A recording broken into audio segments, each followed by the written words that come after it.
Setelah kemarin sempat dikeluhkan warga terkait pengerjaan gorong-gorong proyek pedestrian yang dinilai asal-asalan serta mengakibatkan warga terisolir karena material proyek yang menumpuk di jalan. Kini Lembaga Kajian Hukum dan Perburuan Indonesia atau LKHPI Kabupaten Nganjuk kembali mendapati laporan adanya foto dan video yang menyebar terkait kesalahan konstruksi di proyek pedestrian tahap 2 Kabupaten Nganjuk. Dugaan kesalahan konstruksi tersebut berada di titik pengerjaan Slumbung Food pedestrian.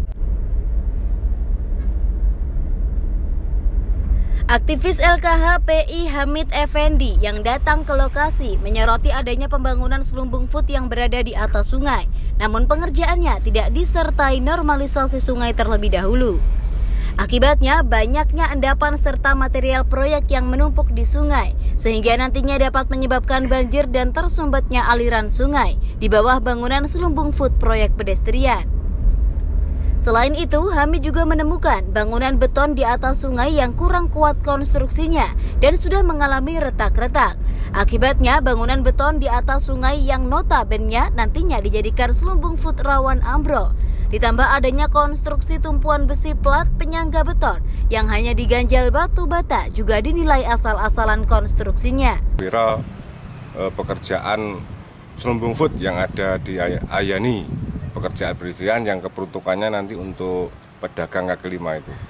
Seperti apa Mas, bisa jelaskan Mas hasil temuannya? Jadi setelah kita terjun ke lapangan ternyata di bawah sungai itu tidak dilakukan pembersihan dulu sehingga potensi banjir di Nganjuk itu cukup tinggi nanti karena sungai tidak dibersihkan dulu langsung ditutup sama plat beton. Kalau untuk terkait dengan konstruksinya sendiri Mas, ya apa? Jadi terkait dengan konstruksinya sesuai dengan video yang viral itu ada beberapa bagian bawah beton itu dipasang ganjel-ganjel. Nanti kita akan tunjukkan terkait dengan video itu dan kita temukan satuan luluh yang tidak sesuai dengan standar petek yang ternyata yang di lapangan sekarang dalam keadaan sudah pecah-pecah. Diketahui sebelumnya proyek pedestrian tahap 2 di bagian Slumbung Food sempat mengalami ambrol konstruksinya di bagian sisinya. Sedangkan menurut Marhain Jumadi, PLT Bupati Nganjuk, saat ini proyek pembangunan pedestrian tahap 2 Jalan Ahmad Yani perlu pengawasan secara ketat dari inspektorat. Menyikapi banyaknya laporan temuan kesalahan konstruksi yang ada di proyek pedestrian, Marhain perintahkan inspektorat untuk turun dan dalam waktu dekat PLT Bupati akan melakukan sidak ke lokasi pedestrian tahap 2 Kabupaten Nganjuk. Apa mungkin bisa selesai karena kondisi harus selesai.